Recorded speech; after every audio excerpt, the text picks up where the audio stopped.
Élu, avez-vous déjà connu ce moment de grâce intense où votre cœur semblait s'embraser pour les réalités divines, pour ensuite, quelques semaines ou quelques mois plus tard, vous interroger avec une certaine inquiétude, est-ce que c'était vrai? Mon réveil est-il authentique, ou n'était-ce qu'une émotion passagère, un enthousiasme éphémère?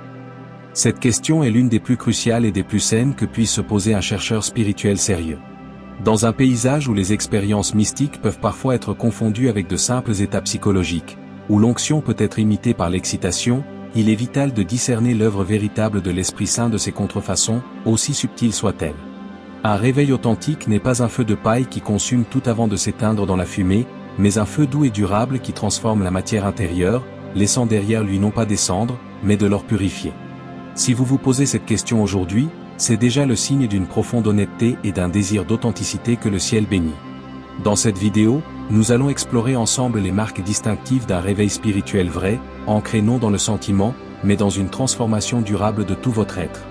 Accrochez-vous, car cette plongée va vous éclairer et vous affermir. Abonnez-vous à la chaîne pour plus de révélations divines, appuyez sur le bouton like si cette vidéo vous touche, et laissez vos vœux ou témoignages en commentaire pour partager avec la communauté. La sagesse spirituelle universelle nous enseigne que toute œuvre divine authentique porte en elle les caractéristiques de son auteur. Elle est durable, transformative, et produit des fruits visibles dans la vie concrète. Un réveil qui vient de l'esprit ne se contente pas de modifier nos émotions pendant un culte ou une retraite, il recalibre en profondeur nos affections, nos priorités et nos comportements. Le premier signe d'authenticité est donc la permanence d'un changement de direction. Après l'expérience initiale du réveil, observez la trajectoire de votre vie.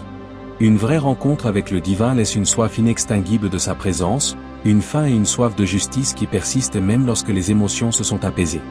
Dans votre quotidien, cela se manifeste par un désir naturel et renouvelé de vous connecter à Dieu par la prière et la méditation, non par devoir, mais par attrait amoureux. Vous constaterez que des habitudes anciennes, autrefois tenaces, perdent de leur emprise sans lutte acharnée, comme si un nouveau centre de gravité intérieure les attirait moins. Pour cultiver cela, instaurez un rendez-vous quotidien immuable avec le silence, ne serait-ce que 10 minutes au réveil, simplement pour vous tenir en présence consciente de l'amour infini. Sans demander ni formuler de pensée, restez là, ouvert. Cette pratique simple, mais profonde, ancre le réveil dans la constance et révèle sa véracité par la fidélité qu'il inspire, même les jours où tout semble sec. Un deuxième marqueur d'authenticité, issu des enseignements des grands mystiques, est l'humilité croissante. Une illumination spirituelle vraie ne gonfle pas l'ego, ne vous donne pas un sentiment de supériorité ou d'élection spéciale par rapport aux autres. Au contraire, elle vous rend plus conscient de votre propre petitesse, de votre dépendance totale à la grâce, et vous remplit d'une compassion profonde pour tous les êtres.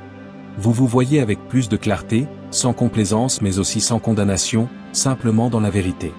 L'orgueil spirituel, qui est une contrefaçon courante, se trahit par le jugement envers ceux qui ne sont pas réveillés, par un langage dogmatique et exclusif, ou par le besoin de raconter sans cesse ses expériences pour impressionner.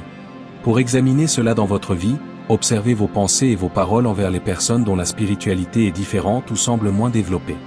L'authentique réveil vous pousse à voir la lumière divine en chacun, à honorer son chemin, et à servir discrètement. Pratiquez l'exercice de la petite place.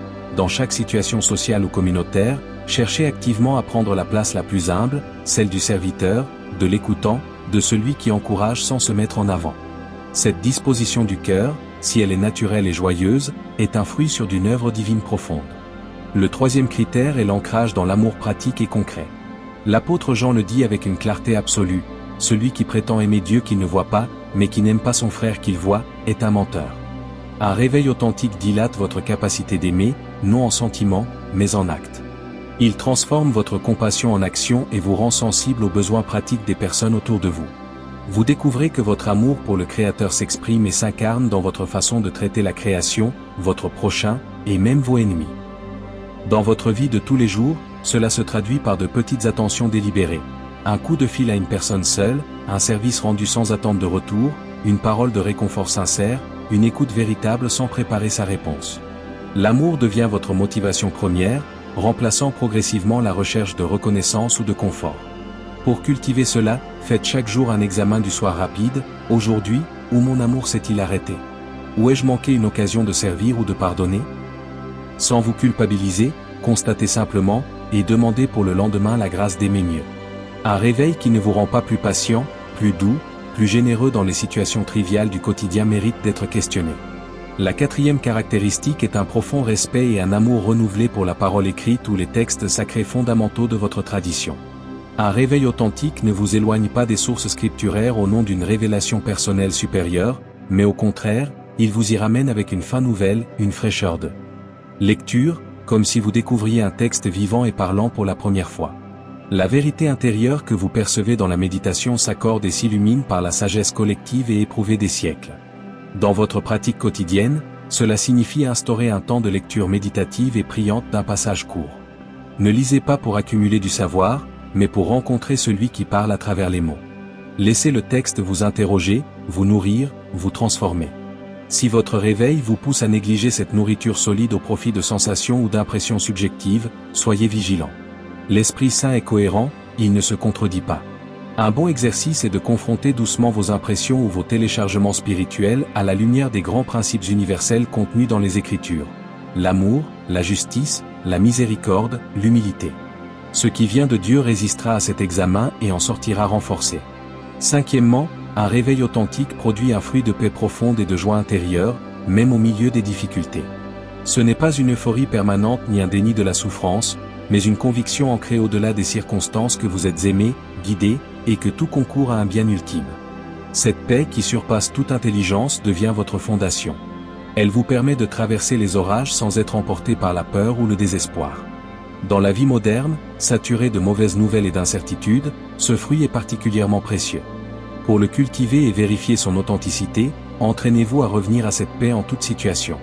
Quand une anxiété monte, arrêtez-vous un instant, placez votre attention sur votre cœur ou votre souffle, et rappelez-vous silencieusement une promesse divine simple, comme je suis avec toi. La paix authentique n'est pas l'absence de trouble, mais la présence d'une certitude calme au cœur du trouble.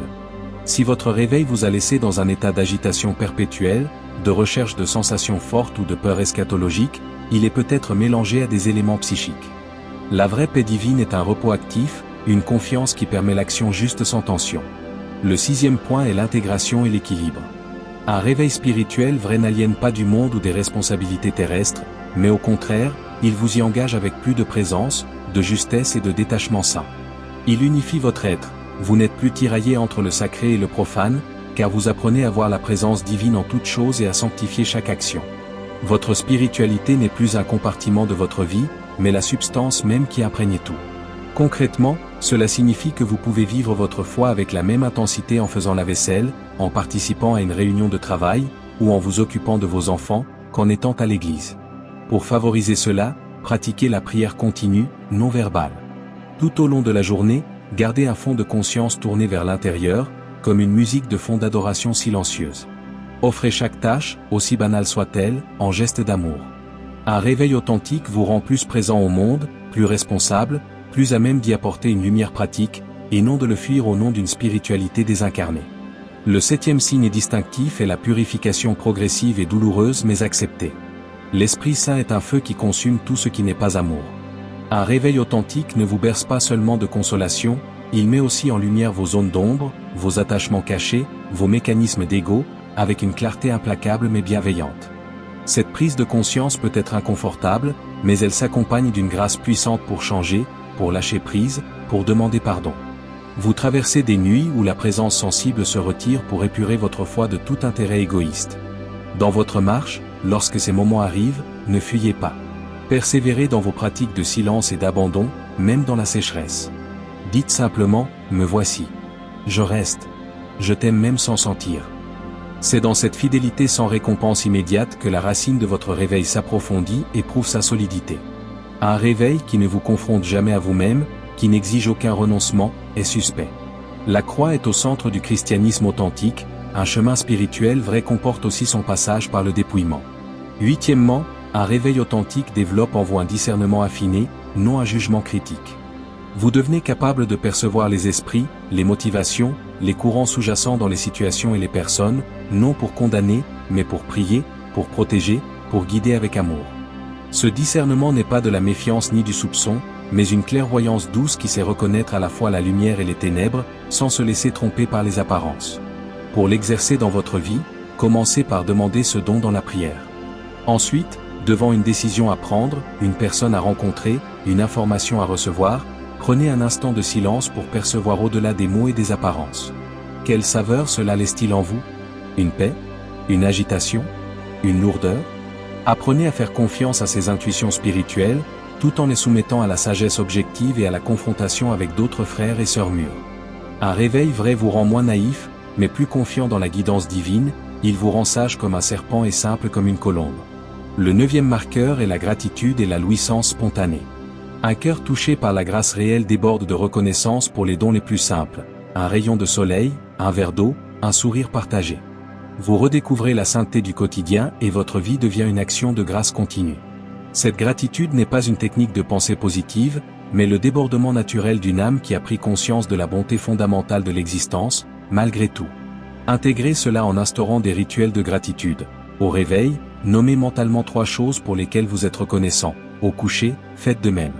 Remerciez aussi pour les épreuves, en faisant confiance à leur utilité cachée. Un réveil authentique transforme votre regard en un regard contemplatif qui sait voir la trace du divin partout. Si votre expérience spirituelle vous a rendu amer, critique envers votre vie ou constamment insatisfait, interrogez sa source. La joie profonde et la gratitude sont des fruits incontestables de la présence de l'esprit. 10e, l'authenticité se vérifie dans votre rapport au temps et à l'immédiateté. Notre monde cultive l'instantanéité et le zapping. Un réveil spirituel vrai vous apprend la patience, la lenteur, le respect des processus. Vous comprenez que la croissance spirituelle est l'œuvre d'une vie, et vous êtes en paix avec cela. Vous ne cherchez plus la gratification instantanée dans la prière ou la méditation, vous apprenez à goûter la valeur du temps long, du travail caché, de la maturation lente comme celle d'un bon vin. Dans votre pratique, cela signifie vous engager dans une discipline régulière sans attendre de résultats spectaculaires chaque jour. Vous apprenez à labourer le champ de votre cœur jour après jour, en faisant confiance à la semence qui lève en son temps. Cultivez la patience envers vous-même et envers les autres. Un réveil éclair qui promet des résultats rapides et extraordinaires est souvent à l'heure. Le vrai travail divin est profond, souterrain, et porte du fruit en son temps, un fruit durable. Le 11e point est l'élargissement du cœur et l'universalité. Alors qu'une spiritualité immature ou égotique tend à se replier sur son groupe, ses doctrines ou ses expériences exclusives, un réveil authentique élargit votre cœur à la dimension de l'amour divin lui-même. Vous vous sentez connecté à toute la création, à tous les chercheurs de vérité, quelles que soient leurs étiquettes religieuses. Vous voyez l'action de l'esprit bien au-delà des frontières visibles de votre confession. Cela ne dilue pas vos convictions, mais les enrichit d'une humilité et d'un respect infini. Pratiquement, cela peut vous pousser à lire les écrits saints d'autres traditions avec un cœur ouvert, à dialoguer avec respect, à reconnaître la lumière là où elle brille. Dans vos prières, incluez l'humanité entière. Un signe certain d'un réveil vrai est que votre amour devient moins tribal, plus universel, tout en restant ancré dans une tradition vivante qui vous nourrit. 12e, un réveil authentique vous rend libre, et non esclave d'une nouvelle loi. Il y a une grande différence entre la discipline joyeuse qui jaillit de l'amour et l'obsession religieuse ou les scrupules qui naissent de la peur. L'Esprit Saint est un esprit de liberté, il vous libère des peurs, des culpabilités paralysantes, des addictions, pour vous faire entrer dans la confiance et l'abandon filial. Si votre expérience spirituelle vous a chargé de nouveaux interdits rigides, de nouvelles peurs, de mal faire, de ne pas être assez pur, ou vous a rendu anxieux à l'idée de déplaire à un Dieu juge, méfiez-vous. Le chemin est un chemin de libération graduelle vers l'amour parfait qui bannit la crainte. Examinez votre motivation profonde, est-ce l'amour ou la peur qui me pousse? Pour grandir en liberté, méditez souvent sur des passages qui parlent de l'amour gratuit de Dieu, de sa miséricorde. Apprenez à recevoir sans mériter. La vraie sainteté est une réponse joyeuse à un amour reçu, non un effort pour l'obtenir. Le 13e indicateur est l'équilibre entre solitude féconde et communauté vivante. Un réveil authentique vous donne un amour profond pour le silence et la solitude, car c'est là que s'approfondit l'union. Mais en même temps, il vous attache à une communauté concrète, avec ses imperfections, car l'amour doit s'incarner. Vous évitez les 2 écueils, l'individualisme spirituel qui méprise le corps commun, et le sociologisme religieux qui étouffe la relation personnelle avec Dieu. Dans votre vie, cela signifie protéger jalousement vos temps de retrait, tout en vous investissant fidèlement dans une fraternité locale, en y apportant vos dons et en recevant des autres. Un réveil qui vous isole, à l'inverse, qui vous dissout dans le collectif au point de perdre votre voix intérieure, n'est pas complet. La santé spirituelle réside dans cette respiration, inspiration dans la solitude, expiration dans le service communautaire. 14e, la créativité et la spontanéité retrouvées sont des fruits certains. L'Esprit Saint est créateur, et quand il habite pleinement une personne, il restaure l'image du Créateur en elle. Vous pouvez découvrir de nouvelles capacités, une imagination plus vive, une audace tranquille pour initier des projets, une façon personnelle et unique d'exprimer votre foi. Cette créativité n'est pas réservée aux artistes, elle peut s'exprimer dans la façon de résoudre un problème, d'organiser votre maison, de cuisiner, de jardiner, d'écrire une lettre. Laissez cette inspiration s'exprimer sans la censurer. Un réveil qui vous rend rigide, conformiste, terne, ou qui étouffe votre personnalité unique au nom d'une uniformité, n'est pas du bon esprit. Dieu aime la diversité et la singularité. Encouragez en vous cette étincelle créatrice, voyez-la comme une participation à l'acte créateur permanent de Dieu. Le 15e point est l'harmonie avec la raison et le bon sens. La grâce ne détruit pas la nature, elle l'assume et la perfectionne. Un réveil spirituel authentique n'exige pas de mettre votre cerveau de côté ou d'adhérer à des croyances absurdes contraires à la raison éclairée. Il illumine votre intelligence, lui donne de nouvelles perspectives, mais ne la violente pas. Vous restez capable de réflexion critique, de questionnement sain, tout en ayant accès à une sagesse intuitive qui dépasse la seule raison. Dans votre démarche, soyez un étudiant sérieux, lisez, étudiez, cultivez votre esprit. La spiritualité n'est pas l'ennemi de l'intellect, mais son accomplissement. Si on vous demande de croire des choses manifestement contraires à l'amour ou à la cohérence la plus élémentaire sous prétexte de foi, soyez vigilants. Dieu est logo, raison suprême et amour. Un réveil vrai vous rend plus intelligent au sens profond, plus sage, plus capable de discerner le vrai du faux avec tous les moyens dont vous disposez. 16e, la résilience et la constance dans l'épreuve sont des pierres de touche. Il est facile de se sentir réveillé et plein de foi quand tout va bien. La qualité de votre réveil se révèle lorsque la tempête frappe, une maladie, une perte, une trahison, une période de désert. Un réveil authentique vous a préparé intérieurement à ces moments. Il ne vous empêche pas de souffrir, mais il vous donne une fondation solide sur laquelle tenir, et une espérance active qui voit au-delà de l'épreuve. Vous ne maudissez pas Dieu, vous ne perdez pas la foi, mais vous l'apprenez à vous abandonner dans la nuit. Pour renforcer cela, quand de petites difficultés surviennent, entraînez-vous à y voir une occasion de faire confiance. Remerciez même dans l'inconfort. Ainsi, quand la grande épreuve viendra, votre muscle spirituel sera fort. Un réveil qui s'effondre à la première contradiction ou souffrance était probablement bâti sur du sable émotionnel. 17e, un réveil authentique vous rend doux et non violent, dans vos paroles, vos pensées et vos actions. La vérité divine, quand elle est vraiment reçue dans un cœur, ne produit pas de croisade agressive, de polémique acerbe ou de condamnation rageuse. Elle produit la douceur, la fermeté bienveillante, la capacité de dire la vérité avec amour, et de se taire quand la parole serait une pierre. Observez votre langage, surtout sur les réseaux sociaux ou dans les discussions chaudes. Êtes-vous prompt à la répartie cinglante, au sarcasme, au mépris de ceux qui pensent différemment? Ou bien votre parole cherche-t-elle à construire, à apaiser, à unir, même quand elle doit être claire? Pratiquez l'art de la parole mesurée. Avant de parler, prenez une respiration et demandez, est-ce nécessaire? Est-ce vrai? Est-ce bienveillant? Cette douceur n'est pas de la faiblesse, mais la force vraie de celui qui est sûr de lui parce qu'il est enraciné en Dieu. 18e, il y a un réalisme et une absence d'illusion sur soi-même. Le réveil authentique ne vous transporte pas dans un monde de bisounours où vous seriez soudain parfait. Il vous donne une conscience aiguë à la fois de la grandeur de votre vocation d'enfant de Dieu et de la fragilité persistante de votre humanité. Vous savez que vous avez besoin de la grâce à chaque instant, et vous ne vous étonnez pas de tomber, même si vous tombez moins souvent ou différemment. Cette humilité réaliste vous garde dans la confiance et la vigilance. Pratiquez l'examen de conscience quotidien sans dramatisation.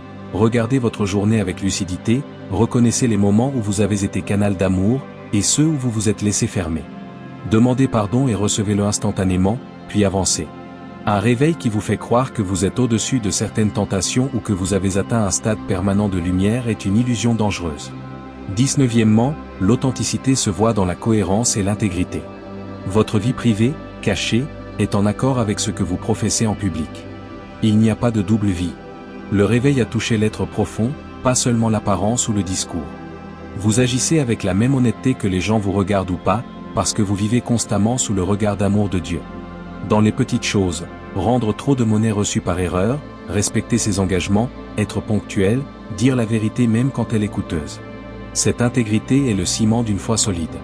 Pour la cultiver, fixez-vous de petites règles intérieures dans des domaines où vous pourriez tricher facilement, temps, argent, parole, et tenez-vous-y, non par loi, mais par amour pour la vérité. Un réveil qui ne touche pas l'éthique quotidienne et superficielle. 20e, un réveil vrai produit un désir de transmission et de service, non de notoriété. Vous avez envie de partager ce que vous avez reçu, mais votre motivation première est de servir, d'édifier, de soulager, pas d'avoir un auditoire, un statut ou une reconnaissance. Vous êtes prêt à servir dans l'ombre, à faire le travail invisible, à ce que d'autres récoltent la gloire de ce que vous avez semé. C'est le signe que l'ego a été purifié dans une large mesure. Dans votre vie, cherchez activement des occasions de servir sans que votre nom ne soit associé à l'action, une prière anonyme, un don discret, un coup de main non attribué. La joie que vous y puisez est un indicateur puissant. Si votre réveil s'accompagne d'un besoin croissant de parler de vous, de vos expériences, d'être reconnu comme spirituel, soyez sur vos gardes. 21e point, la profondeur et la maturité dans la prière. La prière évolue d'une liste de demandes vers une communion silencieuse, d'un monologue vers un dialogue, puis vers une simple présence mutuelle. Vous passez plus de temps à écouter qu'à parler, à adorer qu'à demander. La prière devient aussi naturelle que respirer, elle s'intègre à tout. Pour vérifier cela, regardez votre pratique. Est-elle devenue plus intérieure, plus simple, plus confiante? Pouvez-vous rester en paix dans le silence de Dieu?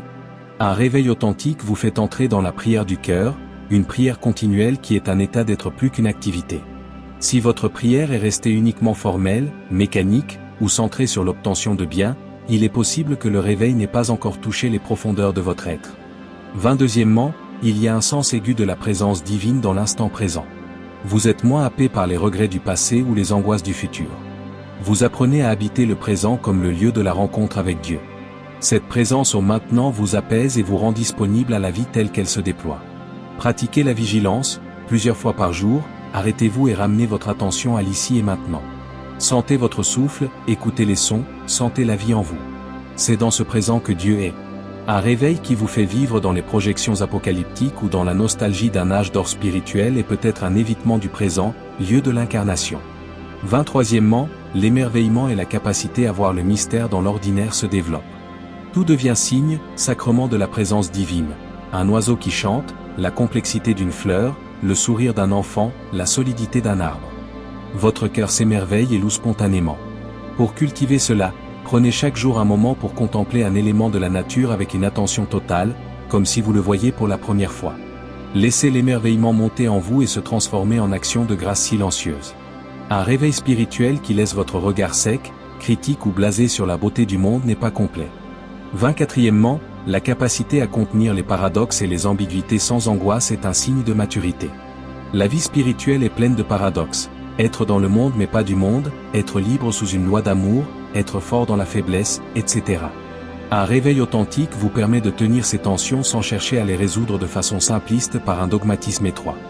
Vous acceptez le mystère. Dans vos réflexions et vos conversations, soyez à l'aise avec le « je ne sais pas », avec les questions sans réponse définitive. Cette humilité intellectuelle et spirituelle est le propre d'une foi adulte. 25e, le réveil authentique affine vos sens spirituels, mais aussi vos sens physiques. Vous apprenez à écouter votre corps, à respecter ses limites, à en faire un allié. Vous mangez, bougez, dormez avec plus de conscience et de respect pour ce temple. La spiritualité n'est plus une guerre contre le corps, mais une alliance. Prenez soin de votre corps avec douceur et gratitude. Un réveil qui vous fait mépriser ou négliger votre enveloppe charnelle et désincarnée est donc incomplet. 26e, il y a un sens du sacré et du rituel profondément renouvelé. Les rites et les sacrements de votre tradition ne sont plus des formalités vides, mais des portes vivantes vers le mystère. Vous y participez avec un cœur neuf, y trouvant une nourriture réelle. En même temps, vous créez vos propres petits rituels sacrés dans le quotidien, allumer une bougie pour la prière, bénir votre repas, marquer le passage d'une saison. Ces gestes ancrent le sacré dans le temps et l'espace. Un réveil qui vous fait rejeter toute forme extérieure au nom d'un pur spiritualisme peut être déséquilibré. Enfin, 27e, le signe ultime est peut-être que vous arrêtez de vous poser la question avec anxiété. Au bout du compte, un réveil authentique produit en vous une certitude intime, paisible, qui n'a pas besoin de preuves constantes. Vous savez que vous êtes sur le chemin, que vous avez été touché, et vous faites confiance au processus, même avec ses hauts et ses bas. Vous vous observez moins, vous vivez davantage dans l'abandon et l'action aimante. Cette simplicité confiante est le fruit mûr de l'authenticité. Si vous êtes encore dans l'auto-analyse incessante, c'est peut-être que le chemin est encore jeune, et c'est bien aussi. La paix avec votre propre progrès, aussi lent soit-il, est en soi un signe de vérité. Conclusion. Ainsi, nous avons exploré 27 marqueurs d'authenticité pour éclairer votre chemin. Rappelez-vous qu'aucun être humain ne les incarne parfaitement, il s'agit d'une direction, d'une dynamique, plus que d'un état atteint. Si vous reconnaissez plusieurs de ces traits en développement dans votre vie, soyez en paix et remerciez. Votre réveil est vrai, il prend racine. S'il y a des zones d'ombre, ne vous découragez pas, c'est le moment de demander avec confiance à l'Esprit Saint de parachèvre son œuvre en vous. Le réveil n'est pas une destination, mais un départ pour une marche de plus en plus profonde dans l'amour et la vérité. Prions ensemble maintenant, Dieu d'amour et de vérité, toi qui sondes les cœurs et qui connais le fond de nos âmes, nous te remettons notre chemin spirituel. Toi qui as initié ce réveil en nous, achève-le selon ta sagesse et ta bonté. Donne à chacun de ceux qui écoutent la clarté du discernement, la paix du cœur, et la confiance inébranlable en ta fidélité. Que là où notre réveil est authentique, il fructifie en œuvre d'amour. Que là où il est mélangé d'illusions ou d'ego, ta lumière purificatrice vienne opérer en douceur. Bénis nos vies, nos familles, nos communautés. Fais de nous des témoins crédibles de ta présence, non par nos paroles seules, mais par des vies transformées, humbles, joyeuses et aimantes. Nous te confions ce processus, sûr que celui qui a commencé en nous cette belle œuvre la portera à son accomplissement. Au nom de Jésus-Christ, notre modèle et notre frère, Amen. Si cette vidéo a éclairé votre chemin, n'hésitez pas à la partager autour de vous. Abonnez-vous si ce n'est pas déjà fait, likez cette vidéo, partagez-la avec vos proches, et laissez un commentaire avec vos vœux pour que nous grandissions ensemble dans la foi. Le réveil authentique est un cadeau à chérir et à partager. Que la paix et la joie profonde soient votre compagnie quotidienne. À très bientôt pour de nouvelles révélations.